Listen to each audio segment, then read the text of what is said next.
administrativo, tá? Aos acusados em geral, os acusados em denúncia criminal ou de algum ilícito.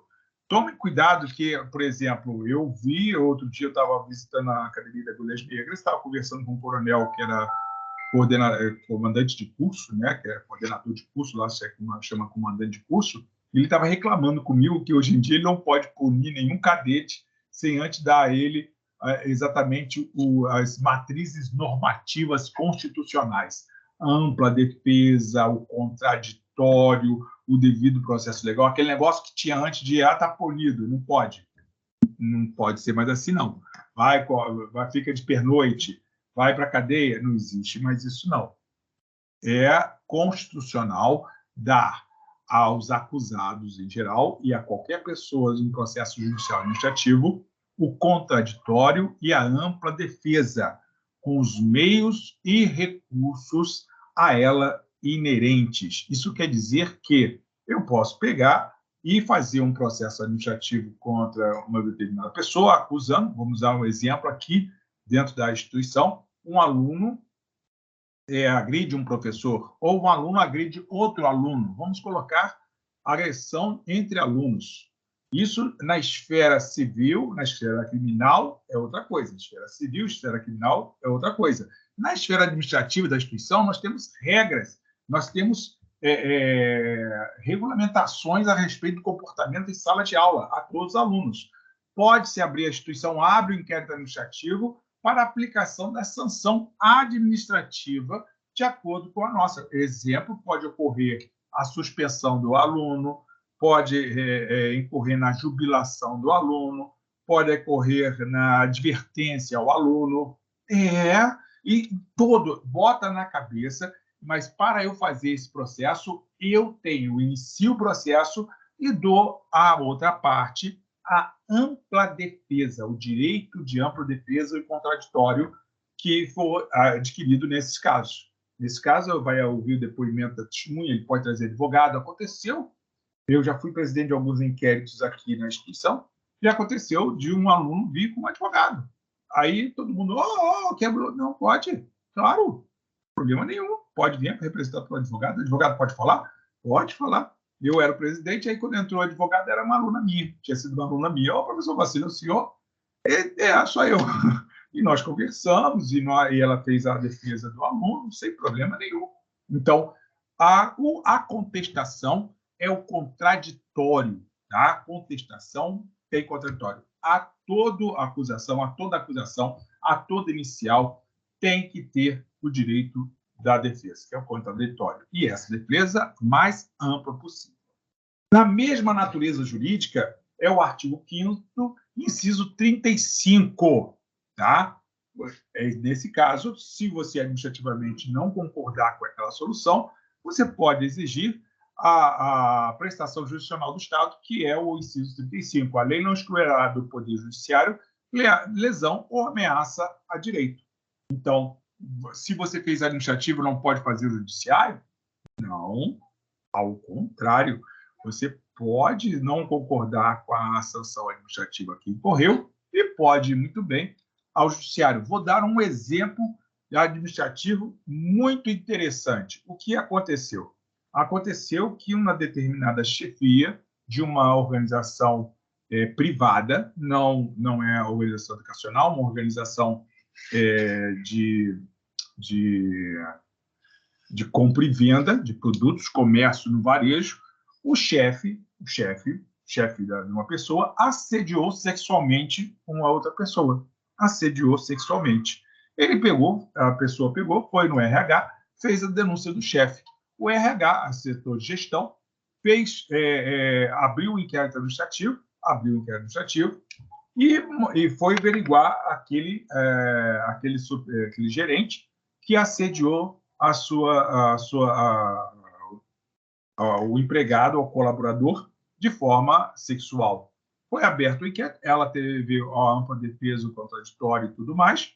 E o que aconteceu? O inquérito administrativo dentro daquela organização do varejo, ela pura e simplesmente arquivou, tendo em vista falta de provas sobre aquilo que ocorreu. não satisfeita, a pessoa assediada recorreu ao Poder Judiciário. Sob qual alegação?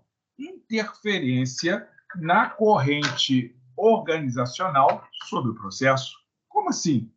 Olha, se eu estou investigando meu chefe, eu vou sofrer um tipo de constrangimento ao falar com ele. E a pessoa, logo assim que ingressou no judiciário, foi demitida. Não preciso dizer que se tornou um processo muito interessante, mas o que mais me interessa é dizer o final. No final, foi comprovado o assédio e ele teve que ressarcir sobre a empresa. Foi provada que houve o assédio. Com relação ao inquérito administrativo, foi insuficiente as pesquisas e a pessoa conseguiu no judiciário a sua indenização e a sua retratação, e a retratação do que tinha feito. Fora isso, da mesma forma, denunciou criminalmente. Não precisa ser primeiro criminal para depois ser o cível. Ela entrou direto com o cível, quando conseguiu provar no cível, foi fazer a denúncia. Só toma cuidado que na questão criminal nós temos um prazo para fazer essa denúncia. Preste sempre atenção nesses prazos. Tá? Então, com essa natureza jurídica constitucional, tá? Que é o contraditório e ampla defesa, a contestação é isso. É o entrelaçamento entre o direito de ação e o direito de defesa. Você tem o direito de acionar o judiciário e tem o direito de se defender perante o Poder Judiciário. Isso é uma contestação. Bom, como eu elaboro uma contestação? Não pega modelinho da internet. Não pega modelinho da internet, pelo amor de Deus. Vai no artigo 319, começa lá como se fosse petição inicial. É uma petição inicial, só que contestando. Contestando. Vai no 319 e preenche todos os requisitos. Começa lá. Endereçamento. Pelo amor de Deus, ao juízo. Ao juízo. Ao juízo que se destina. Não vai botar excelentíssimo senhor doutor juiz. Eu fico para morrer que se você botar isso no exame de ordem, você vai zerar a porcaria da prova. Eu estou dando aula de prática constitucional aqui em Niterói. E eu zerei a prova de uma turma de 42 alunos, eu zerei 15 provas. Por quê? Porque erraram a peça, erraram o endereçamento ao juízo, ao exame de ordem, não quer saber como é que é a prática. Exame de ordem não vai, excelentíssimo senhor doutor. Lá em juízo, você coloca o que você quiser. Eu não estou nem aí para isso, mas o que eu preciso é que você, quando faça a segunda parte do exame de ordem, faça preenchendo os requisitos 319, colocando endereçamento, qualificação das partes, incluindo na qualificação das partes, e sempre e-mail, qualificação das partes, coloca, pelo amor de Deus, o e-mail. Isso numa contestação, professor? Porque é a sua inicial. A inicial dele foi petição inicial. A sua é a contestação, mas vai preencher o requisito 319. Não me esqueça de fazer isso, tá? Aí, como é que eu vou pegar? Vou pegar a modelinha do Google? Não. Você vai ter que primeiro rascunhar o que você vai falar na sua contestação. Não faz a petição direto. Faz a estrutura no máximo, endereçamento, juízo, qualificação das partes. Aí, o que eu vou ter que ver? Eu vou ter que ver as premissas básicas da minha contestação. Quais são as premissas básicas da minha contestação? Para começar, 2 regras você tem que seguir, tá? Obrigatórias. São regras obrigatórias. Não esquece disso. Primeira regra, concentração da defesa ou chamado princípio da eventualidade. Se o professor de processo não deu, eu estou dando agora.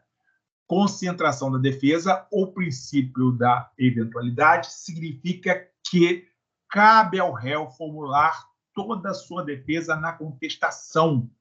É você que tem que pegar e falar tudo que deve. Prescrição, intempestividade, preempção, o diabo que você quiser, você fala na contestação e é só na contestação. Cuidado! Cuidado que muita coisa acontece depois da contestação que você não pode completar assim de forma fácil, não. Então, é o momento, pelo princípio da eventualidade, no evento, é lembrar, eventualidade, evento. Qual é o evento? Contestação. Tá? Eu tenho que fazer toda a minha defesa ali, colocar tudo que for direito. O réu tem o ônus de alegar tudo quanto puder, pois, caso contrário, perderá a oportunidade de fazê-lo. Preclusão. Houve um momento para você fazer a defesa, juntar os documentos probatórios da sua defesa. Só é aceito documentos, depois você fala, coloca aquilo lá de novo. Protesta por todas as provas de direito admitida. Não é que você pode juntar outras provas assim, fácil, mole, não. Então, tem exigências que aquela prova só foi conseguida agora porque foi muito difícil, o órgão só liberou agora, você vai ter que preencher os requisitos, sim, da admissibilidade de prova juntada posterior à contestação. Porque se você pegar e juntar prova, alegar fatos após a contestação, você está cometendo uma deslealdade processual. Então, toma cuidado, que a coisa é séria e é delicada. Então, começa a ver, pega seu rascunho, começa a ticar item por item que a pessoa pediu. Pediu indenização por dano moral porque você gritou com ela. Pediu indenização de dano material porque gastou dinheiro com remédio. Pediu indenização de dano moral porque gastou dinheiro com psiquiatra, psicólogo, o que for. Vai ticando item por item da petição inicial para você poder contestar cada um desses itens. Por quê, professor? Pelo seguinte. Então, a primeira regra, princípio da eventualidade, é o momento de você alegar o que você tem que alegar e se defender é na contestação. Primeira regra. Segunda regra, o ônus da impugnação especificada. Não se admite a formulação de defesa genérica. Você não pode, não tem razão porque eu não fiz isso, não fui eu, não quero. Não, você tem que delimitar item a item e ir impugnando e contradizendo e contestando item a item do que foi alegado na inicial contra você. Então, por isso eu estou falando para você, antes de fazer a petição inicial, não vai lá e faz o modelinho, pega o modelinho e vai preenchendo, não. Você tem que ver cada uma das situações que ele está alegando para você impugnar cada uma. Não pode esquecer de forma nenhuma a impugnação de cada fato. Porque se você não impugnar um determinado fato que foi ligado inicial, tem-se que é verdade. Tem-se que é verdade. Então, não se admite a formulação de defesa genérica. O réu não pode apresentar sua defesa como negativa geral dos fatos apresentados pelo autor. Fundamentação legal disso? Artigo 341 do CPC, está escrito no CPC. Incumbe ao réu alegar na contestação toda a matéria de defesa, expondo, isso é o CPC, tá? Não é o professor Maci falando, eu só estou lendo o CPC. Expondo as razões de fato e de direito que impugnam o pedido. Então, você tem que falar, impugno o pedido, tendo em vista que não foi bem dessa forma que a coisa aconteceu.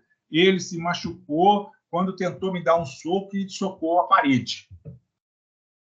Fato. E direito. Tanto é que não houve, por minha parte, nenhuma lesão, ou a parede ficou marcada, ou como mostra a foto, está lá a prova do que você fez. Então, você tem que impugnar o fato, tá? E o direito dele. Dessa forma, tendo em vista que não eu que infligi qualquer dano a ele, não é direito dele pedir a reparação do dano, porque eu não infligi dano a ele. Olha só o direito. O direito dele, eu estou impugnando o fato que ele falou e estou impugnando o direito, as duas coisas. E é isso que você tem que fazer. Por isso que eu estou falando, não faz a petição, porque você vai se perder. Vai fazendo primeiro, ticando o que ele está dizendo e como é que você vai argumentar contra-argumentar aquilo que está sendo dito pela parte na inicial. Então, primeiros passos são esses, tá? Aí continua. Os fatos devem ser impugnados especificamente sob pena de se considerar existente a presunção da verdade. Então, quando você faz a sua petição e vai impugnar, você tem que impugnar cada item dele. Tanto quando você faz a petição inicial, está lá dos fatos, do direito, da fundamentação legal do pedido. Então, você tem que impugnar os fatos do direito, exatamente da mesma forma que ele está fazendo, só que não se chama assim dos fatos do direito. É contestação com relação aos fatos. Não se tratou disso, você está contestando os fatos. Depois, então, não gerou o direito tal. E indefere lá no pedido, quando você for escrever o seu pedido, a sua contestação, você vai ter que pedir que aquilo que ele falou seja não pareça verdade, não seja indeferido pelo juiz. Você tem que fazer 3 vezes a sua negativa. A negação do fato, a negação do direito e lá no seu pedido pedir a impugnação, nesse caso, a indeferimento do pedido. Cuidado com isso. Por isso que eu estou falando que contestação é mais complexa que a inicial. Normalmente, numa inicial, a gente demora uma semana para fazer, 5, 6 dias para fazer. E uma contestação, a gente pode demorar muito mais, dependendo de se ela vier com uma contra-resposta. Nós vamos fazer uma contra-resposta, um contra-ataque. Nós fomos atacados, nós fizemos uma contestação nos defendendo, mas também nós podemos acusar. Se chama reconvenção. Nós vamos falar isso mais adiante. Por isso que eu falei que a resposta do réu é uma coisa complexa. Não é, eu não consigo entender na faculdade que, às vezes, a gente processual, a gente não para falar sobre contestação. E a contestação é necessária. A contestação tem que prestar atenção, porque tem muitos detalhezinhos ali. E eu ainda não vi, eu estou procurando, fazendo o exame de ordem de segunda fase, estou procurando uma peça de contestação, ainda não encontrei. Então, pode acontecer de vir uma peça para você fazer uma contestação numa segunda fase. Não sei. A gente tem que estar preparado. Tudo. Espere melhor, se prepare para o pior. Sempre, o tempo todo. Tá? Quais são os prazos? Qual o prazo que eu tenho para contestação? Muito cuidado. Aí, prazo sempre, lembrar 15 dias. 15 dias, mas tem prazo, é equilibrado. 335 diz o seguinte: o réu poderá oferecer contestação por perpetição. Por isso você tem que falar. Quando você vai falar da sua contestação, você anotou os itens que foi pedido. Por isso que eu estou falando, faz um papel separado, os itens que foram pedidos do fato e depois o direito, e vai contra-argumentando cada um dos fatos do direito. Segundo passo, vamos ver o prazo. Qual é o prazo que eu tenho para contestar? 335 CPC diz: o réu poderá oferecer contestação por petição no prazo de 15 dias, cujo termo inicial será a data. Aí vem a contagem do prazo. Exclui-se o primeiro dia de recebimento, inclui-se o último dia. Tá? Da audiência de conciliação ou de mediação, ou da última sessão de conciliação, quando qualquer parte não comparecer ou comparecendo não houver a autocomposição. Autocomposição, porque se vocês se lembram da petição inicial, você tem que colocar na petição inicial, lá na inicial, se aceita a audiência de mediação e conciliação. 319 está constando isso.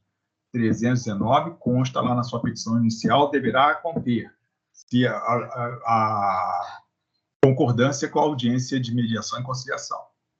Tá? E começa a contar o prazo quando? Se tiver audiência de conciliação ou mediação, de quando ela ocorreu, da última sessão, ou se não compareceu, quando deveria ter ocorrido. Começa a contar ali. Exclui-se o primeiro dia, inclui-se o último dia. Tá? Se não houve audiência, do protocolo do pedido de cancelamento de audiência de conciliação ou de mediação apresentado pelo réu quando ocorrer a hipótese do artigo 334, parágrafo 4º, inciso 1º. Vamos ao 334, inciso 1º do parágrafo 4º. 334 diz: a petição inicial se a petição inicial preencher os requisitos essenciais, requisitos de admissibilidade da petição inicial, não é só contestação, não mistura as coisas, não mistura, por isso tem que respirar. Eu já acendi os incensos aqui, eu estou em casa hoje, mais tarde eu vou dar aula lá em Alcântara, mas estou em casa, você respira. Aí, 334. Se a petição inicial, quem entrou, a petição inicial, preencher os requisitos essenciais de admissibilidade, e não for o caso de improcedência liminar do pedido, aquela terminativa, tá? O juiz designará audiência de conciliação ou de mediação com antecedência mínima de 30 dias, devendo ser citado o réu com pelo menos 20 dias de antecedência. Antes de ocorrer a audiência, que vai ser dos 30 dias daquele dia que deu entrada, que ele recebeu para despacho, 30 dias, pode ser, mas tem que lembrar, tem que ficar vigiando a citação. O réu tem que ser citado 20 dias antes, então tem um prazo de 10 dias. Por isso que o juiz bota lá para julho. Por quê? Porque até o réu ser citado, a audiência ainda não aconteceu, não passou o prazo de 20 dias. Tá? Aí vem o que nos interessa. Se ambas as partes manifestarem expressamente desinteresse na composição consensual, então, se ambas as partes, se foi citado para você falar, não tem audiência, você mandou contestação e disse que não tem interesse de acontecer a conciliação e a mediação, começa a contar o prazo de contestação exatamente dali. Tá? Do protocolo de pedido de cancelamento de audiência de conciliação e julgamento. Protocolou, naquele protocolo, exclui-se o primeiro dia, aquele dia que você protocolou, inclui-se o último dia. Tá? E ainda, começa a contagem do prazo de 15 dias, prevista no artigo 231, de acordo com o modo como foi feita a citação nos demais casos. Vamos ver o 231, o que diz? O que diz o 231? Salvo disposição em sentido diverso, considera-se dia do começo do prazo. Então, professor, tem duas formas de contagem de prazo? Tem, meu filho, tem, minha filha, tem, doutor, tem, doutora. Processual não é para covarde, não. Processual, por isso que eu falei em algumas aulas e repito, às vezes a gente contrata um advogado especialista em processual para essa contagem de prazo não perder. Para a gente não perder em contagem de prazo. Acontece. Tá? Então, fora o 334, inciso 1º, nós temos o 231 com relação à contagem do prazo. Salvo disposição em sentido diverso, considera-se dia do começo do prazo, 1. A data adjuntada aos autos do aviso de recebimento, quando a citação ou a intimação for pelo correio. Chegou, juntou os autos positivo, começa a contar dali os 15 dias. A data adjuntada aos autos do mandado cumprido, quando a citação ou a intimação for por oficial de justiça. Ele foi oficial de justiça lá, o oficial de justiça avaliador, foi lá, citou a pessoa, na data que ele juntou o mandato aos autos, começa a contar da data da juntada. A data de ocorrência da citação da intimação, quando ela se der por ato de escrivão ou chefe de secretaria. Pode acontecer isso? Pode. Pode acontecer que a pessoa foi lá, recebeu um correio, foi lá na vara e o chefe de secretaria pegou e fez a intimação. Ou então o juiz fez na própria audiência. Tá? O dia útil seguinte ao fim da dilação assinada pelo juiz, quando a citação ou a intimação for por edital. Não encontrei o réu, não sei o réu onde está, o réu está sumido, desaparecido, não consigo citar o réu, cita-se por edital. Começa a contar dali. O dia útil seguinte é consulta ao teor da citação da intimação ao término do prazo para que a consulta se dê quando a citação ou intimação for eletrônica. Aí vem o desespero. Citação eletrônica tem validade, professor? Se foi pelo PJE, sim. Se foi pelo PJE, sim. Toma cuidado com isso. Você perde prazo porque fica naquela lenga-lenga, vou deixar a ciência, a citação lá, citação tácita, porque não faz isso. Presta atenção e recebe as citações por lá, porque é essa citação eletrônica que ele está se referindo aqui no 231. Citação por WhatsApp, professor, isso é resolução do Conselho Nacional de Justiça durante a pandemia, durante estado de exceção. Então, é questionável se tem validade ou não essa citação ou intimação. Repara, citação deveria ser feita pessoalmente. Intimação é pelo correio. Agora é tudo igual. Tá? É tudo igual.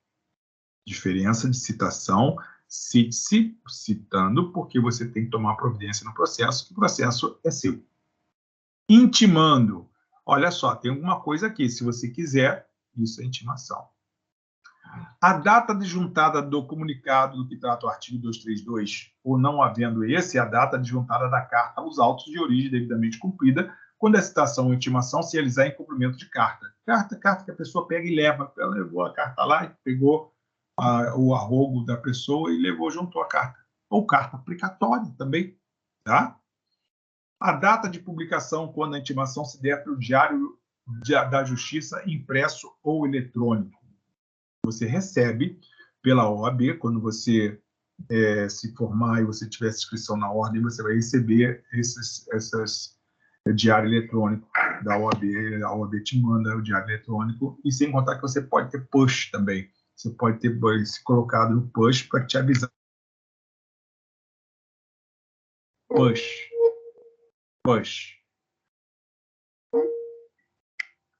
Caiu, né?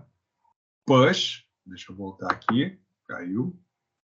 Push, você consegue se inscrever para que todos os documentos ou movimentações que o seu processo tiver, push, estava falando de push. Push é toda movimentação que o seu processo tiver, você ser intimado dessa movimentação, tá? Por isso que você recebe por e-mail. No trabalhista, é mais interessante ainda que nós temos um app trabalhista que a gente é notificado ali pelo app. E a trabalhista está muito legal nisso. A civil não. A civil ainda é por e-mail, tá?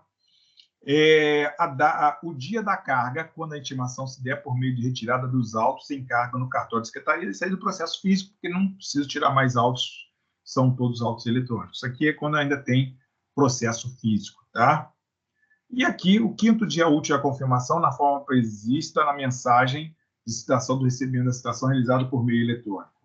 Isso foi alterado agora em 2021, tá? Muito cuidado com isso. Então, é assim que a coisa funciona com relação a prazo para você contestar. 15 dias. O problema todo que você vai ter é quando começa a contar. Prazo você sabe, 15 dias. A contar de quando? Então, exame de ordem cai o quê? Exatamente quando começa a contar. Então, prazo eu já sei, 15 dias. Fico bem nisso? Não. Vai olhar se a questão do prazo, quando é que começa a contar e quais são as situações que começa a contar o prazo, para que eu possa contestar. Toma cuidado que nós estamos falando de contestação, tá? Pronto. Fiz um apanhado. Vou conversar com o meu cliente. Você vai fazer a contestação e você vai ver qual é o prejuízo que o seu cliente vai ter. Ali você já vai poder visualizar. Não é assim. Lembra bem disso. Na prática, quando você vai fazer uma contestação, você faz todo o levantamento daquela contestação, não fala o preço para o seu cliente, porque eu vou ter que ver aonde eu estou pisando para poder cobrar. Porque se for uma causa que você vai casar com a causa, vai passar o resto da vida com a causa, você tem que cobrar bem. Se for uma causa só passageira, que você vai fazer aquela causa e passar para frente, beleza. Então, você tem que analisar como vai ser a minha relação com o meu cliente dessa contestação. Vou levar todas as razões para ele. Olha só, tendo em vista isso tudo que ele está alegando, e olha quais são os elementos que você me dá para que eu possa contestar isso. Ele está dizendo que você bateu nele. Você bateu? Não bateu? Como é que bateu? Você tem prova disso? Tem testemunha disso? Você vai ter que... Você causou prejuízo? Você bateu no carro dele? Você estava vendo o celular? Não estava vendo o celular? Como é que a gente pode ver isso? Você vai ter que discutir seu cliente, bota seu cliente dentro do jogo, dentro do processo. Não bota seu cliente sem fazer nada. Seu cliente tem que se sentir responsável também por aquele processo. Não basta pura e simplesmente você fazer a petição e tocar para frente, não. Bota o cliente também para sofrer. Ele tem que sofrer o que está acontecendo ali no processo e as decisões têm que ser tomadas. Aí vem as perguntas. Quais são as atitudes que você quer fazer como réu nesse processo? Quer sumir? Por exemplo, um cliente meu está sendo procurado para ser citado pelo oficial de justiça por uma pensão de alimentos e ele está fugindo. Está fugindo. Tem revelia, professor? Bom, ele não foi citado. Ele só vai ser réu se ele for citado e encontrado. Se ele não for encontrado e citado, vai ser por edital. Ele vai ter que ser citado de alguma forma. Entenderam? Então, é assim que funciona. Aí, quando ele é citado, aí qual vai ser a atitude? Então, antes de ser citado, não tem atitude, esperar. Agora, do momento que é citado, quais são as atitudes que nós vamos tomar? Ser réu, ou seja, não dar resposta, deixar ter como verdadeiras alegações que foram feitas no inicial, o que eu vou fazer? Segundo, contestar. Vou contestar, aí apresento a minha contestação, falando exatamente dos itens que ele argumentou que teria direito. Terceiro, isso aí são as atitudes, tá? Isso não são todas as atitudes, isso são as sugestões de atitudes que eu posso tomar. Aí vem aquilo que eu falei. Contra-atacar, além de contestar, eu vou acusar ele também, oferecer, como eu posso acusar ele também? Reconvenção. Vou oferecer reconvenção, é uma modalidade de resposta do réu, mas não é uma espécie de defesa da inicial. Então, quer dizer, você apresenta a reconvenção, você tem que contestar também. Você contesta primeiro, são processos. Eu tenho um processo que aconteceu isso. Eu estou pelo autor. O réu misturou a contestação com a reconvenção. Foi uma loucura para fazer, porque ele errou um monte de coisas. Porque a reconvenção é uma ação dentro da contestação. Repetindo, a reconvenção é uma ação dentro da contestação. Então, você está sendo atacado com a inicial, você vai apresentar a contestação àquela inicial e vai reconvir. Vai apresentar uma outra petição inicial, só que não é petição inicial, uma reconvenção daquilo que ele está alegando. Como é que pode acontecer isso? Ele fala que você bateu nele e você pode reconvir dizendo que, ao contrário, você quer indenização porque ele pegou e te esculachou, ele quebrou teu carro, quebrou tudo teu. Então, tem sinergia entre as duas ações. Eu posso apresentar reconvenção. Pode acontecer isso. Mas isso é discutido com seu cliente. Entenda, a causa não é sua, a estratégia é sua. Mas a estratégia só funciona se você estiver junto com o seu cliente. Ele tem que falar junto, tá? Fazer o reconhecimento do pedido do autor? Confessar? Confessar, não. Tem razão. Vamos, excelência, ele tem razão. Pode fazer isso? Pode. Não quer dizer que a pessoa está com o inicial, ele vai ter que contestar sempre. Ele pode simplesmente virar e alegar que se trata de verdadeiras informações tais. Pode, são as atitudes que o réu pode tomar. Tá? Além dessas atitudes, isso aí eu estou falando tudo antes de começar a escrever essa contestação. Por isso que eu falei, é bem complexa e em apenas uma hora a gente não consegue falar tudo. Eu precisaria de quase um semestre inteiro. Mas a prática eu vou dando a base para vocês. Primeiro escreve os itens da sua contestação, não vai direto fazendo a contestação no modelinho, não. Não faz isso porque você vai cometer erros e quem vai pagar isso é seu cliente. Tá? Ainda no início da minha contestação, eu posso pedir alguns incidentes processuais. Eu posso apresentar exceção de impedimento ou de suspensão, fundamentado no artigo 146 do CPC. 146 diz: no prazo de 15 dias, a contar do conhecimento do fato. Olha só, não é da citação, não é da citação, não é da intimação, é a contar do conhecimento do fato, do que aconteceu. Ah, ela pegou e falou que está me processando. Ele falou que está me processando. Ah, fulano, tomei conhecimento do fato, não fui citado. Eu posso pegar e apresentar exceção de impedimento ou exceção de suspeição. Tá? A parte alegará o impedimento ou a suspeição, uma coisa ou outra. Tem gente que bota as duas coisas. Cuidado. Se você fizer exceção de ordem, o avaliador vai cortar. Então, cuidado. Tá? Então, alegará o impedimento ou a suspeição em petição específica dirigida ao juiz do processo, na qual indicará o fundamento da recusa do juiz. Não aceita esse juiz, excelência, não aceita o senhor para julgar meu processo, por impedimento ou suspeição, podendo instruí-la com documentos em que se fundar a alegação em rol de testemunha. Sociabilização. Eu vi, e vocês viram também lá no Migalhas, no vídeo do Migalhas, um advogado que estava pedindo a suspeição do juiz porque se sociabilizava com a parte, se sociabilizava com o autor, bebia junto. É mais ou menos um que determinado juiz federal fez com um membro do Ministério Público, se sociabilizar. Não pode se sociabilizar. Não existe isso. Quando eu tiro a minha toga, eu vou beber no bar lá junto com os advogados. Não pode. Não pode. A coisa antigamente até faziam-se vistas grossas. Hoje em dia, não pode. Aí vem a compliance. Você vai aprender e tem que aprender compliance jurídica. Nosso código de ética de advogado, o código de conduta do magistrado, tudo tem agora compliance dentro disso. Tá? O que é exceção? A exceção por impedimento ocorre quando a pessoa física que ocupa o cargo de magistrado, em virtude de fatos concretos diretamente relacionados com a demanda, se torna incompatível para julgar um determinado processo. É pai, é esposo, é primo, é tio, é avô da parte. Qualquer uma das duas. Impedimento.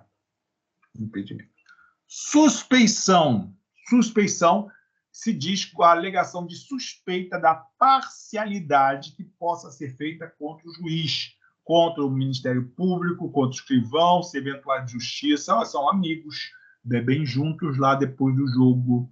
Eles ficam vendo o jogo de futebol às quartas-feiras lá, Flamengo jogar, e eles ficam lá torcendo e bebendo juntos, se sociabilizando.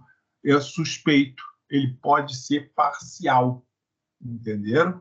Mas é só falar não, tá? Você tem que provar, tá? Você tem que provar. A coisa não é só de apontar o dedo e tá apontado e acabou. Tem que pegar e tem que provar isso, tá? E só uma coisa interessante. Olha só, presta bem atenção. A advocacia não é pura e simplesmente você peticionar em juízo. A advocacia prática é estratégia. É estratégia e fazer. Por isso que a gente cobra. Aqui no Brasil, não, mas nos Estados Unidos e grandes escritórios aqui no Brasil cobram por hora. Por quê? Porque eu tenho que me dedicar àquela causa. Eu tenho que saber se o juiz se sociabiliza, se não se sociabiliza, se é parente, se não é parente.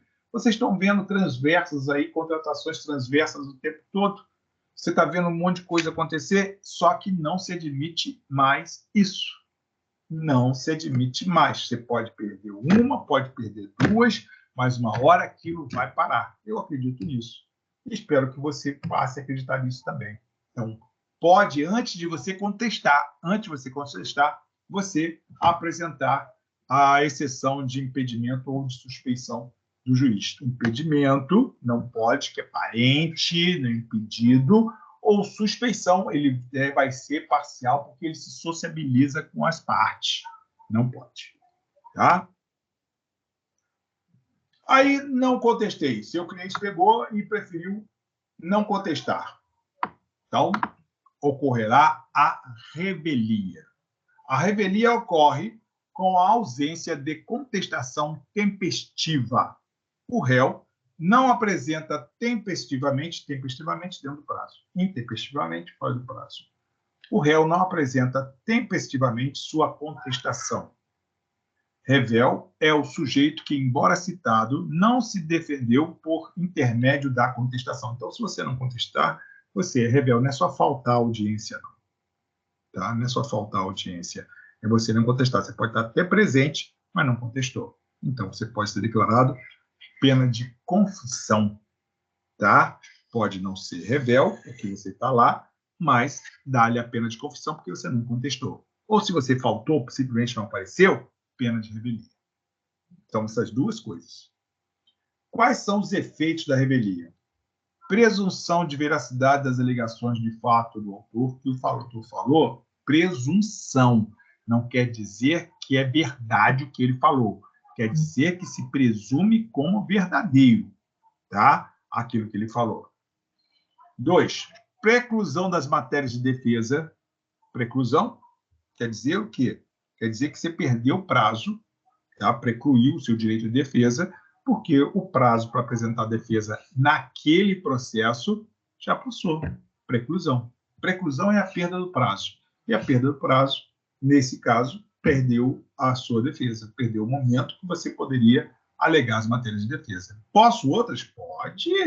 Pode apelação, recurso, ação rescisória, tem outras coisas mais que você pode pedir. Mas a defesa não pode mais ser feita ali que se perdeu o prazo.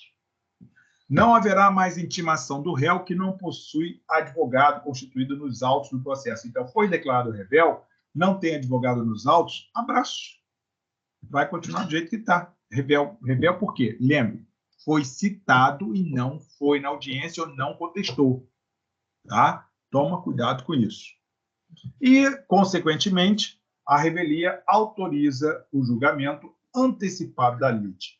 Mas quando o juiz for julgar o efeito da lide, a revelia não quer dizer que tudo que o autor alegou é verdade. Não quer dizer isso, não. Tá? Ele, nesse caso, deixa eu só ver uma coisa aqui que... Minha câmera está funcionando?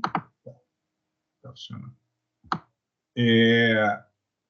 Não quer dizer que tudo que ele falou é verdade. Quer dizer que o efeito é a presunção da verdade. 345 do CPC. A revelia não produz o efeito mencionado no artigo 344, que é a função de todas as afirmativas feitas em excelsa verdade. Por quê? Primeiro, havendo pluralidade de réus, algum deles contestar a ação, vai se pegar e pegar aquele que contestou. Pluralidade de réus quer dizer um litisconsórcio passivo. Houve um litisconsórcio passivo e um desses litisconsórcios contestou, então não posso declarar revelia. Posso declarar revelia dos outros, mas vou ter que analisar aquela contestação daquele cara. O litígio versar sobre direitos indisponíveis. Não posso falar sobre meu direito de imagem, não tem como eu dar a ele o direito de imagem. Não, o direito de imagem é um direito disponível. O direito de uso de imagem, você pode, mas o direito de imagem é da pessoa, é indisponível. 3. A petição inicial não estiver acompanhada de instrumento que a lei considere indispensável à prova do ato. Você não juntou procuração, você não juntou a prova do que você está dizendo, que não estava lá, que estava em outro lugar. Cadê a prova que você estava em outro lugar? As alegações de fatos formuladas pelo autor forem inverossímeis ou estiverem em contradição com a prova constante dos autos. O juiz não vai pegar e falar que tudo que ele diz é a presunção da veracidade. Não é só isso, não. Ele vai ver se aquilo, por exemplo, a pessoa, vamos pegar a trabalhista, a pessoa diz que trabalhou 15 horas por dia sem direito a descanso, sem direito ao almoço. Não, eu entendo a pessoa trabalhar uma semana, um mês, 2 meses, 15 horas seguidas sem almoço, mas trabalhar um ano, tem alguma coisa errada aí. Sem qualquer descanso durante as 15 horas, está meio pesado. O juiz vai ter que analisar para julgar. O juiz não pode julgar de plano, aceitar tudo como verdade e tocar para frente. Tá? Bom, quando eu aí vou ver quais são as preliminares na minha contestação, vou ver quais são as preliminares que eu posso argumentar. Antes de discutir o mérito, o que está de errado com aquela inicial? Não foi citado? Então, vou pedir a preliminar de inexistência ou nulidade da citação, porque a citação foi feita de forma irregular. Ou citou depois do prazo de 20 dias, ou só tinha 10 dias para audiência. Já está a nulidade da citação. Incompetência absoluta e incompetência relativa são preliminares também. Incompetência, o juiz era de família e a causa é civil. Isso. Ele pode estar acumulando as varas, mas não pode, na mesma vara, estar fazendo 2 ramos do direito. Tá? E correção do valor da causa. Valor da causa. Toda causa tem um valor e está estipulado em CPC, por exemplo, a pensão de alimentos. Quando você entra com a ação de alimentos, você tem que fazer o pedido do valor da causa. Você tem que pegar o valor que você está pedindo, multiplicar por 12, porque quem manda é o CPC, e o valor da causa vai ser aquele. Então, em correção do valor da causa, pode pegar e fazer preliminar. Tá? Inépcia da petição inicial. O que é uma petição inicial inepta? É que não coaduna a exposição dos fatos com o direito nem o pedido. Então, se você pediu, por exemplo, que seja paga a indenização por bateu no seu carro, e o direito, aquele que causa ato ilícito é obrigado a reparar o dano, lá no pedido, você tem que fazer o pedido de quê? Que o cara seja condenado ao pagamento dos danos. Ora, se ele não falou nada do dano, e lá no pedido que seja condenado a pagar dano moral, ele não pediu, não falou no fato, não falou nada disso, não falou no direito, não falou nada disso, como é que ele está no pedido? É inepta. Inepta. Por quê? Porque a sua inicial tem que coadunar os fatos, direito e pedido. Tem que coadunar de forma coerente aquilo que você está escrevendo. Então, pode acontecer a inépcia da petição inicial. Cuidado. Por quê? Porque nessas preliminares, muitas delas elas são sanáveis. O juiz pode abrir prazo para que o autor sane o problema da inicial. Tá? O juiz pode extinguir, pode pedir para sanar. Perempção. Lembra da perempção? Entrou mais de 3 vezes com a ação. O mesmo mérito. Entrou na 3ª vez? Perempção. Litispendência. Litispendência tem um outro processo similar, com a mesma matéria, da mesmo mérito, do mesmo autor, em outra vara. Litispendência. Isso é muito difícil de ocorrer hoje em dia, tendo visto o processo eletrônico, mas não pode deixar de ver que isso pode ocorrer. Tá? Coisa julgada. Coisa julgada, já houve o julgamento do mérito sobre essa questão e ele entrou novamente com a mesma questão, coisa julgada. Conexão. Há uma conexão de uma ação similar, não é litispendência, é uma ação similar que a gente pode juntar. Por exemplo, meu cliente entrou com oferecimento de alimentos, mas já tinha em trâmite anterior ao oferecimento de alimentos uma guarda de responsabilidade e alimentos por parte da mãe da criança. Conexão. Posso juntar os dois num processo só. Tá? Incapacidade da parte. Defeito de representação ou falta de autorização. Está sem procuração, a pessoa que assinou a procuração não tinha competência ou capacidade para isso. Convenção de arbitragem.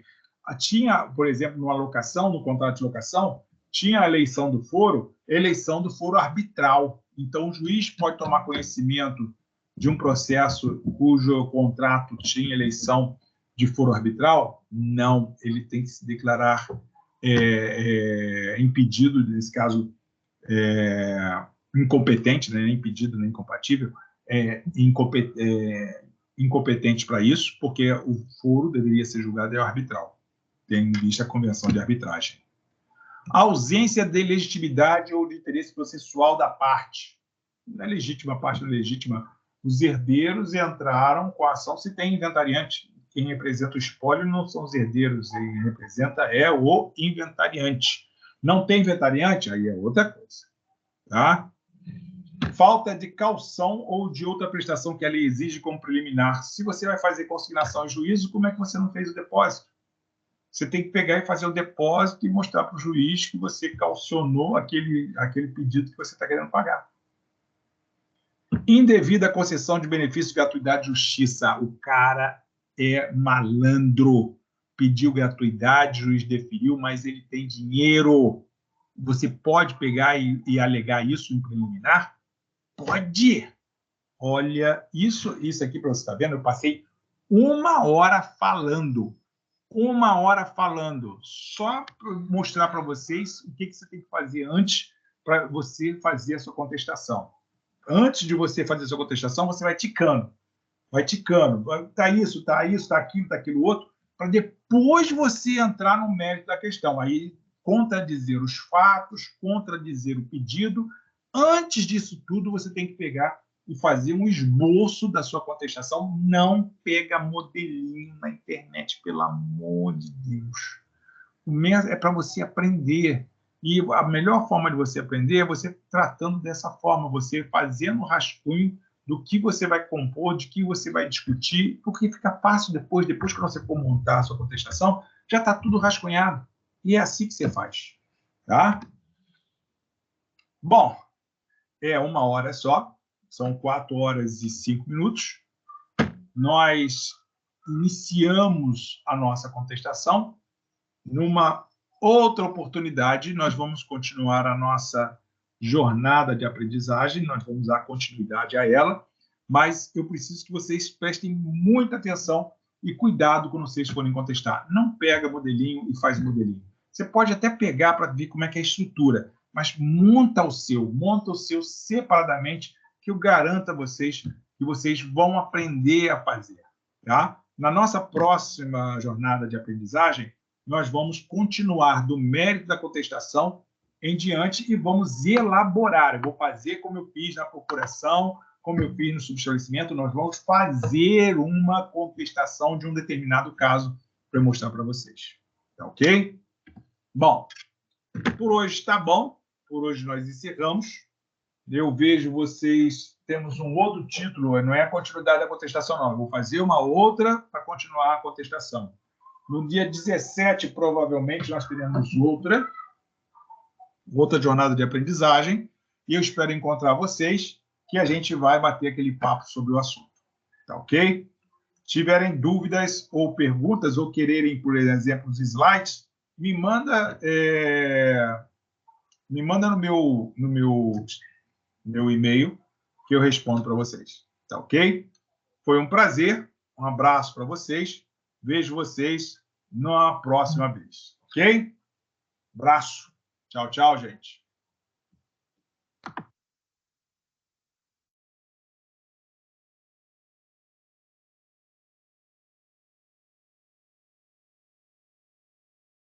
Tchau, obrigado, professor. De nada, doutora. Tchau, tchau.